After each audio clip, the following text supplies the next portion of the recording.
Hola, ¿cómo están ustedes? Nosotros de Comarca Sí, en una nueva edición de Pensándonos a nosotros mismos.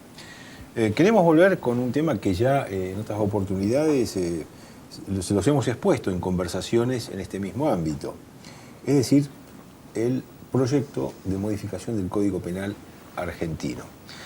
Ustedes recuerdan que en el año 2012 la Presidenta de la Nación, mediante un decreto, conformó una comisión especial de expertos que además representaban el espectro político argentino ampliamente. Estuvo conformada por el doctor Zaffaroni, Gil Lavedra, la doctora Barba Gelata, el doctor Federico Piñedo, el doctor Leonard Ranián, que trabajaron intensamente, 2 años aproximadamente de un intenso trabajo que finalmente terminó en un anteproyecto del Código Penal. Hasta ese momento no había existido ningún tipo de ruido en términos políticos sociales cuando este grupo de expertos estuvieron trabajando. Cuando termina su trabajo, aparecen voces disonantes, algunas muy específicamente disonantes, y se empezó a crear mucho ruido. Ese ruido que deja muchas veces a nosotros, a los de a pie, un poco confundidos sobre realmente qué es lo que se está discutiendo. Lo que sí perciben muchos sectores de la población, que muchas opiniones tratan de manipular argumentos en virtud de llevar un grado de politización equivocada con argumentos poco sólidos a lo que presumimos ha sido un trabajo muy seriamente hecho. Para tratar de generar algún tipo mayor grado de claridad, hemos pedido que nos ayude a reflexionar sobre ello a un experto. Tenemos aquí a Carlos Cruz. Doctor Cruz, muchísimas gracias. Gracias a ustedes.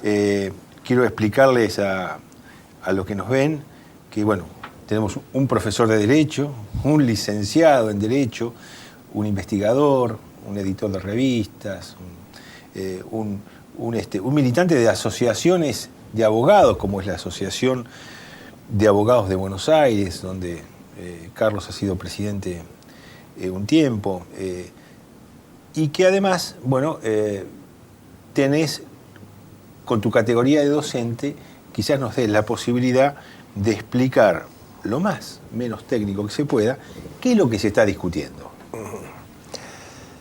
Y se están discutiendo sistemas de control social.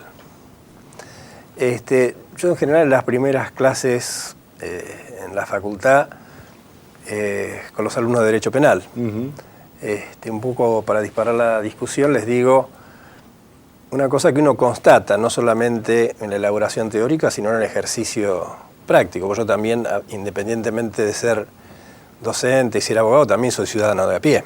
Claro. Y desde ese lugar de experiencia y de formación también les digo, bueno, el derecho penal para resolver situaciones o conflictos sociales sirve poco. Y cuando sirve, a veces lo hace en forma bárbara y otras veces lo hace mal.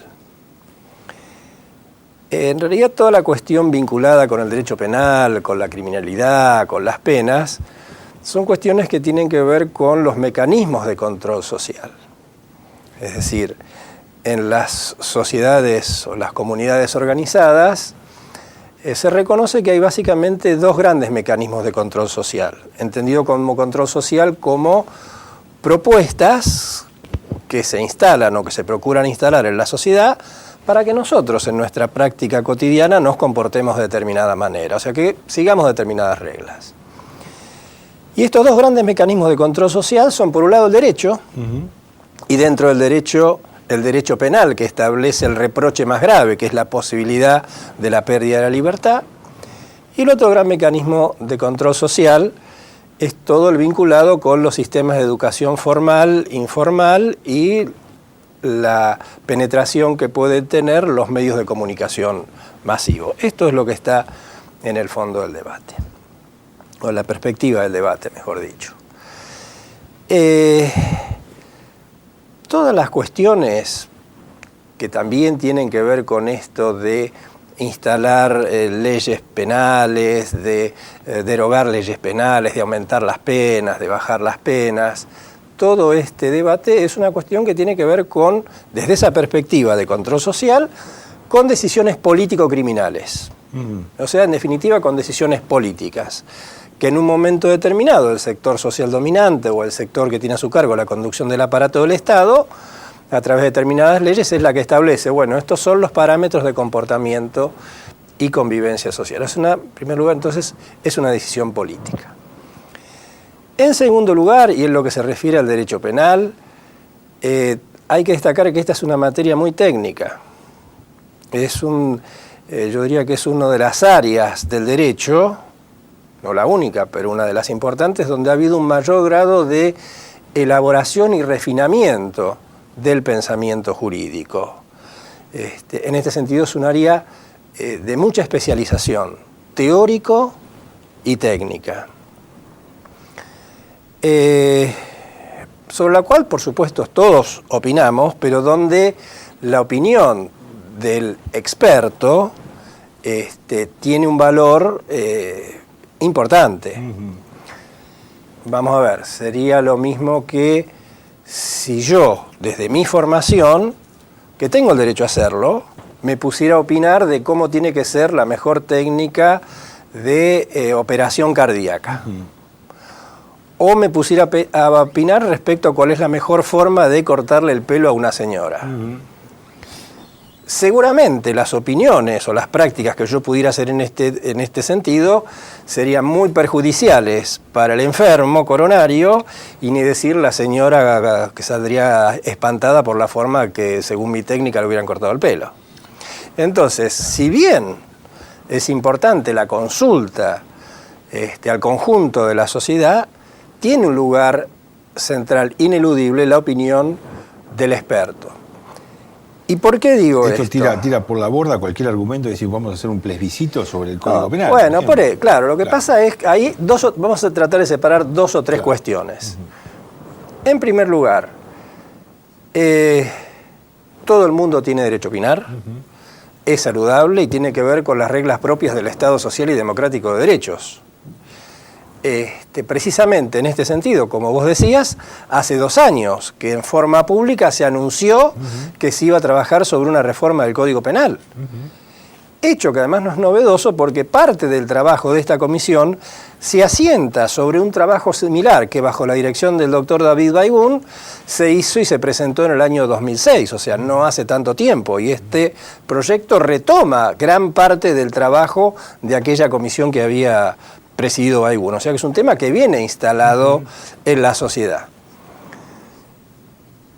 que tenía conocimiento de esto. Y además se abrió ahora un periodo de 3 meses durante los cuales las personas individuales, las entidades del sector público-privado, las asociaciones gremiales, las asociaciones empresarias, las organizaciones sindicales, las organizaciones académicas van a poder dar su opinión. Un poco el punto de partida de esto fue un acto que se hizo este lunes en la Facultad de Derecho con la presencia de muchos rectores y decanos de distintas universidades del país, o la reunión que se hizo hace 2 días en la Asociación de Abogados de Buenos Aires. Es decir, ya empezó este sistema de consulta desde una perspectiva de análisis racional del tema, porque este es un tema que hay que analizarlo racionalmente. ¿Qué ocurre?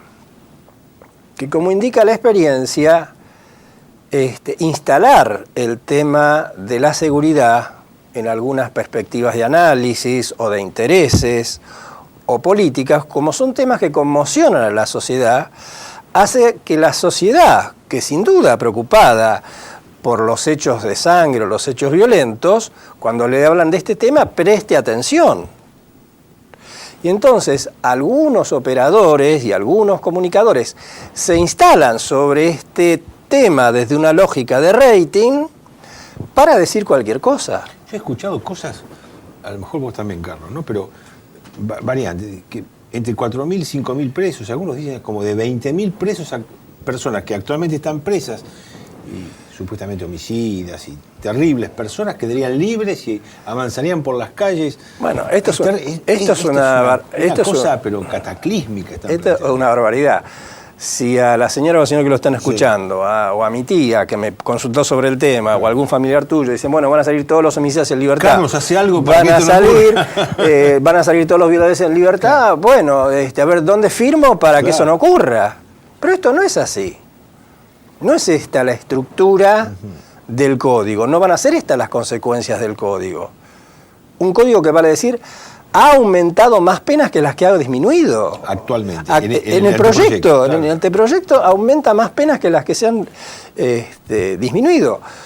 Lo que pasa es que en esta lógica de marketing y de audiencia y de medición de audiencia y de posibilidad de instalar el discurso, y muchas veces se dicen cosas en forma muy liviana y a veces también en esta perspectiva de que miente, que algo va a quedar. Entonces se genera esta idea de que no, este código es poco menos que un atentado contra la seguridad de los ciudadanos. Y en este punto una aclaración.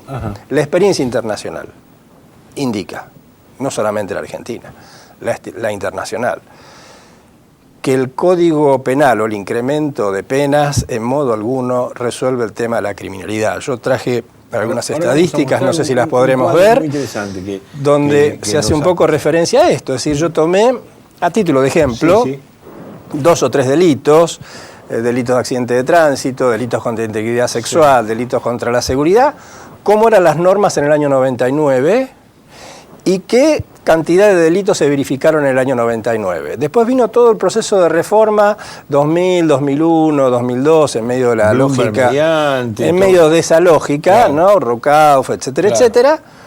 ¿Y qué pasó con en estos mismos delitos con los incrementos de pena? Y lo que vamos a ver, que el incremento de pena no hizo que disminuyeran los delitos. La tendencia de incremento de los delitos se mantuvo, o sea que fue nula, abstracta esta respuesta.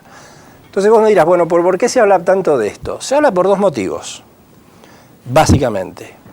Uno, por el que te decía que genera audiencia, para decirlo de alguna manera. Y por otro lado, porque suele ser como un recurso de vocación mágica. Yo tengo el Código Penal con las penas más graves abajo el brazo y voy a resolver los problemas de seguridad. Por lo tanto, vótenme. Lo cual no solamente es una evocación mágica, no solo es una ficción, sino que es una mentira fácilmente demostrable estadísticamente. Ha estado, digamos, bueno, leyendo el decreto, ¿no? que efectúa la presidenta convocando a esta comisión, ¿no? Los fundamentos dice buscar que un nuevo código tenga coherencia, tenga equilibrio, ¿no es cierto? Y proporcionalidad. El código es de 1921. Digamos, a lo largo del tiempo ha sufrido alguna serie de modificaciones, pero creo que aceleradamente a partir de un momento hubo miles de modificaciones y en parches. Esto es lo que se trata de buscar cuando se dice coherencia, equilibrio, proporcionalidad, ¿no es cierto? A ver, el código de referencia acá es el código de 1921, que fue resultado de una comisión impulsada desde el radicalismo, también con una integración plural, a cuyo frente estuvo el doctor Moreno, que estaba vinculado con los sectores conservadores de la época, y que después también de muchos años de debate, de discusión, de análisis, dio la luz como el proyecto que se transformó en ley en el año 1921, que es un código racional, adecuado a las circunstancias del tiempo, equilibrado en cuanto a las conductas que se prohibían y equilibrado en cuanto al sistema de penas que establecía. Este código se mantuvo básicamente sin variantes durante 40 años, prácticamente sin modificaciones. Las modificaciones que al día de hoy llegan a superar las 900 modificaciones parciales, se motorizan a partir de la década del 60. ¿Alguna vez te he escuchado hablar una relación entre la doctrina de la seguridad nacional y el Código Penal? ¿Me lo explicás en el próximo bloque? ¿Cómo no? ¿Cómo no? Es muy interesante esa relación. Un gusto.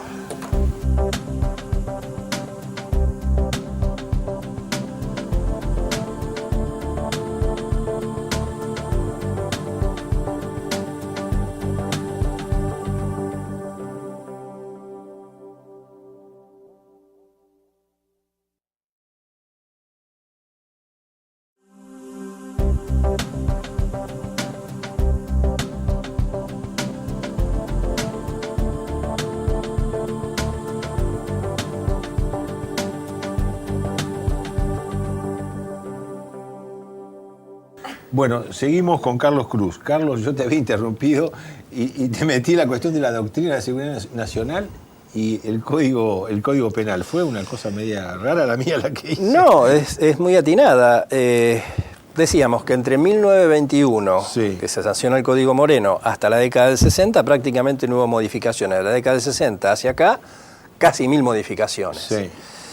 Y gran parte de estas modificaciones, que también tenían que ver con ideas o criterios de seguridad, especialmente impulsadas dentro de ese periodo por los sucesivos gobiernos de facto, se enmarcaban, como hoy se enmarcan en las políticas de seguridad global dispuestas desde el bloque central dominante, así como es en el día de hoy, también en la década del 60, que en el marco de la doctrina Truman como doctrina internacional, en ese momento de seguridad mundial, se dicta en Argentina, o se impone en Argentina, mejor dicho, la doctrina de seguridad nacional, que fue la doctrina que guió gran parte de las reformas dentro de ese contexto del Código Penal al día de la fecha.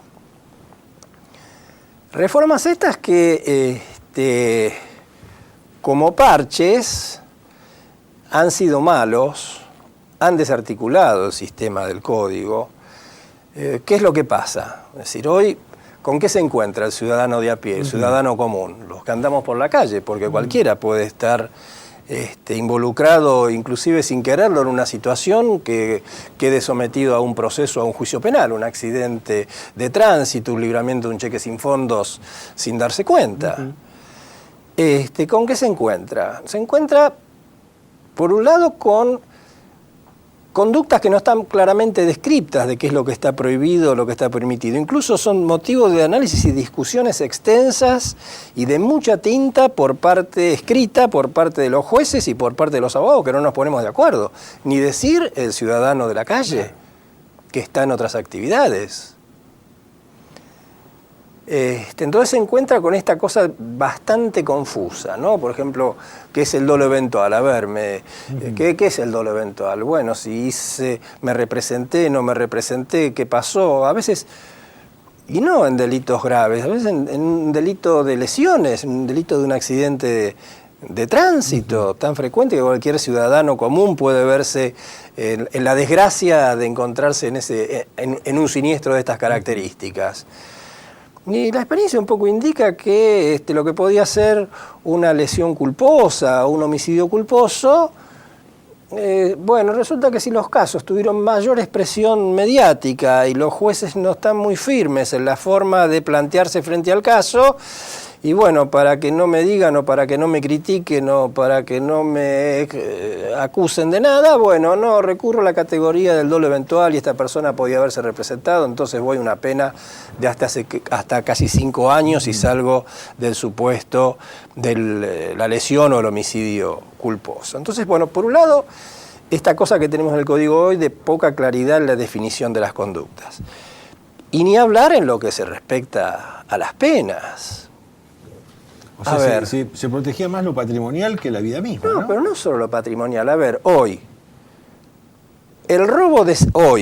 Hoy, el robo de 5 cabezas de ganado tiene en el mínimo de pena y en el máximo entre 4 y 10 años.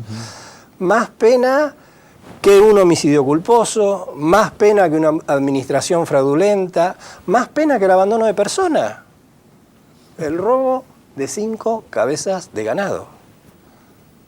O la modificación de la documentación que acredita la titularidad de esas cabezas de ganado. Esto, no sé, me parece que desde el punto de vista del sentido común, no estamos haciendo un análisis técnico sobre el tema, de lo que es racionalidad, proporcionalidad. Doy esto como ejemplo, no es la única situación, esto de desequilibrio en el sistema de penas de nuestro código. Bueno, entonces, toda esta situación de haber legislado en función, muchas veces, haber adoptado decisiones de política criminal, como decíamos al principio, muchas veces no en función de los intereses de lo que la sociedad necesita o lo que la sociedad reclama, sino muchas veces en función de presiones de intereses externos al país.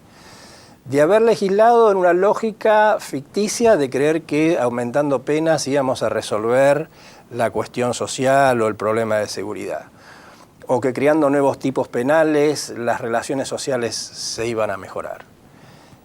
En este marco que genera, la verdad, una situación muy conflictiva en la interpretación, en el funcionamiento del sistema, se viene pensando hace muchos años, reitero, hace muchos años, de que este desaguisado de este código penal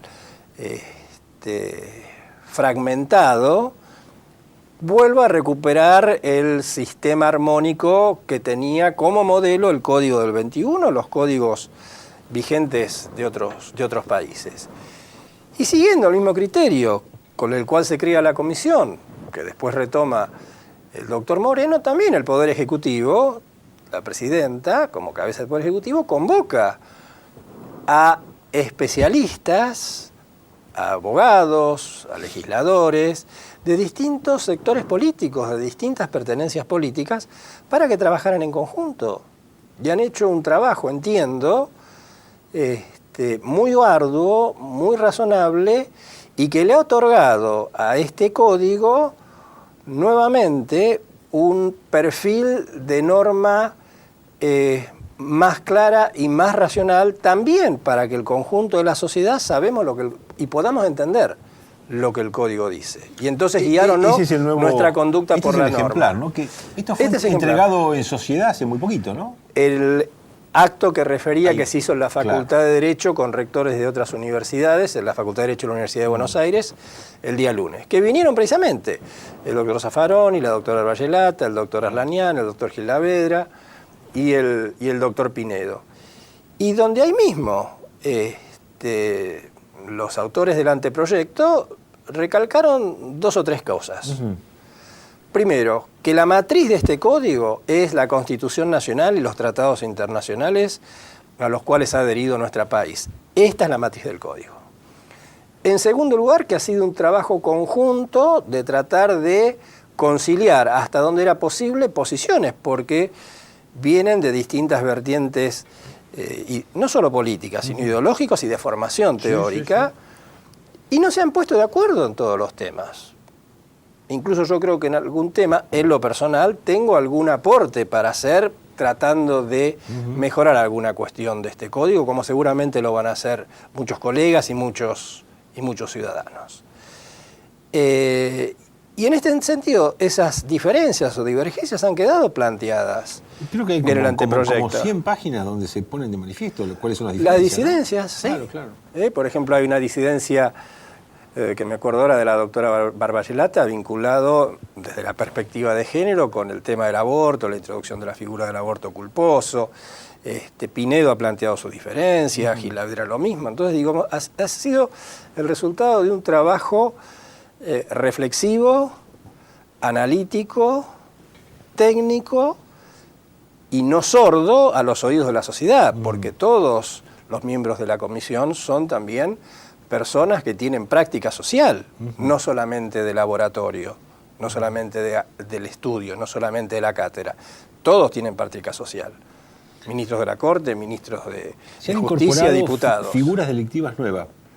la que me recuerdo fuertemente es el delito de genocidio, ¿no es cierto? Pero Bueno, hay otras más. El delito de... A ver, este código, la parte especial, el código tiene dos partes. La parte general, donde está toda la parte teórica, la parte dogmática, que yo diría se puede nuclear básicamente en 4 principios técnicos, que son el principio de legalidad, el principio de culpabilidad, el principio de lesividad y el principio de humanidad. Digamos, estos son como los 4 grandes principios que orientan la parte general y la parte especial.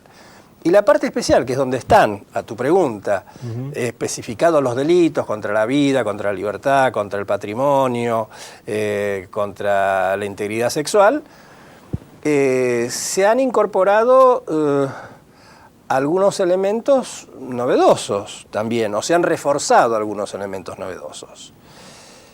En la parte especial, que es la parte, digamos, de evaluación, en la parte general, mejor dicho, que es la parte general, valga la redundancia, de análisis de la parte especial, se ha introducido la posibilidad de sancionar a las personas jurídicas. A las empresas, por ejemplo, digamos, a las para empresas. decirlo vulgarmente. Sí, se avanza en este sentido las últimas reformas del Código Penal, donde hay la posibilidad de sancionar a las empresas, porque esto también es un tema al cual hay que hacer referencia. Nosotros tenemos por acá, por un lado, la criminalidad que nosotros podemos llamar de sangre, de los hechos violentos, la que vemos todos los días en la televisión, que sin duda genera perjuicios sobre la vida, sobre el patrimonio, sobre la seguridad, sobre la tranquilidad de todos nosotros. Pero después también está esta otra criminalidad, que yo llamo criminalidad silente o criminalidad silenciosa, muchas veces tanto o más nociva que esa otra criminalidad violenta o de sangre, pero precisamente como tiene esta característica silenciosa y silenciada, porque en los medios en general no se habla de lo mismo, genera gran parte de los perjuicios, lesiones y afectaciones de la sociedad, que tiene que ver con la criminalidad económica. 2 o 3 datos muy, muy sencillos para tratar de darle dimensión a este tema. Hay una investigación que hizo el Instituto Politécnico de Zúrich de hace pocos años, donde sobre una base de unos 30 millones de empresas a nivel mundial llegó a establecer que 147 empresas concentran el 40% del flujo de la riqueza internacional, lo que nos habla de un poder económico muy concentrado. Entre paréntesis, quiero hablar que este es un prestigioso instituto de investigaciones donde se han formado, es un instituto público en Zúrich, donde se han formado, entre otros, Carl Jung y Albert Einstein, ¿no? Es un lugar respetuoso, o respetado, mejor dicho, desde el punto de vista académico. Respetuoso y respetado en la academia. Entonces ahí tenemos un dato. Son 147 empresas que controlan el 40%, digamos, del ingreso de fondos a nivel internacional. Por otro lado, tenemos una investigación del Instituto Max Planck de Alemania, donde se llegó a establecer que aproximadamente el 80% de los delitos económicos, o sea, vinculados con la actividad económica, son realizados a través de empresas. Entonces tenemos concentración de poder económico y alta delincuencia a través de empresas. Y este tipo de delincuencia genera efectos muy graves. Voy a poner casos internacionales conocidos. Los quebrantos de Lehman Brothers o el caso Enron. Esto no es solamente un tema de algunos directivos o funcionarios que buscaron enriquecerse y enriquecer a algunos accionistas que tenían en su caso información privilegiada, sino que tuvo efectos sociales silenciosos que son quiebra de empresas, desocupación, salida del sistema de seguridad social, lo que significa salida de los sistemas de salud, salida de los sistemas educativos, desocupación y pobreza y muerte. Porque estas personas que no perciben, que salen, por ejemplo, del sistema de salud, están condenadas o en situación grave de riesgo para su salud y su supervivencia. Esto es lo que podemos llamar la criminalidad empresaria, no estaba contemplada en el Código del 1921. No estaba expresada, estaban más bien vinculados como delitos contra la fe pública, con otras características más clásicas. No una tipificación tan más específica. Sí, que se mantiene en parte, ¿no? Vinculado con temas de agio, vinculado con temas de balances, pero acá se avanza como se viene avanzando en los últimos años a nivel mundial. Entonces se prevé la responsabilidad de las personas jurídicas en la parte general. Y en la parte especial se empieza a legislar, creo que esto en algún caso hay que trabajar un poco más la forma en que están construidos los tipos, sacando de leyes especiales algunos delitos para ponernos en el Código Penal, también para que la gente sepa lo que está penalmente prohibido. Por ejemplo, lo que es vinculado con desabastecimiento, vinculado con monopolio, con abuso de posición de dominio, por supuesto las cuestiones tributarias, las cuestiones cambiarias, las cuestiones previsionales. Y mucho de eso es vida cotidiana, no hay vuelta. De todos los días. Exactamente. De todos los días. Carlos, se nos acaba el tiempo. Muchísimas gracias. Pero antes gracias a ustedes. Voy a hacer una maniobra reitero, absolutamente especulativa. Te voy a mencionar una obra en la cual vos has participado, que se inició cuando eras presidente de la Asociación de Abogados de Buenos Aires. Sí. Una obra, un libro sobre semblanzas de abogados desaparecidos durante la dictadura militar que ejercían su actividad en Capital Federal y la provincia de Buenos Aires. Sí. Es un libro que he alcanzado a mirarlo muy por arriba, pero te queremos comprometer en un programa especial para que vos y quien quieras que nos acompañe de la asociación nos hablen de esas semblanzas, de esos abogados comprometidos social y políticamente y que ustedes han rendido de alguna manera homenaje en ese libro. Y dos aclaraciones breves. Dale. Una, no hablé de cuestiones dogmáticas, no hablé de cuestiones teóricas, no hablé de doble eventual, no hablé de culpa temeraria, no hablé de delitos de peligro. Y yo cuando hacíamos esta obra, y en función de lo que estábamos hablando, muchas veces pensaba, porque muchos de los que están en este libro de semblanzas habían sido compañeros nuestros, que también se los extraña porque seguramente en esta lucha que hoy estamos en torno al Código Penal, yo estoy seguro que la mayoría de ellos nos estarían acompañando. Bien, qué buen homenaje final. Gracias por acompañarnos, Carlos. Gracias a ustedes nuevamente.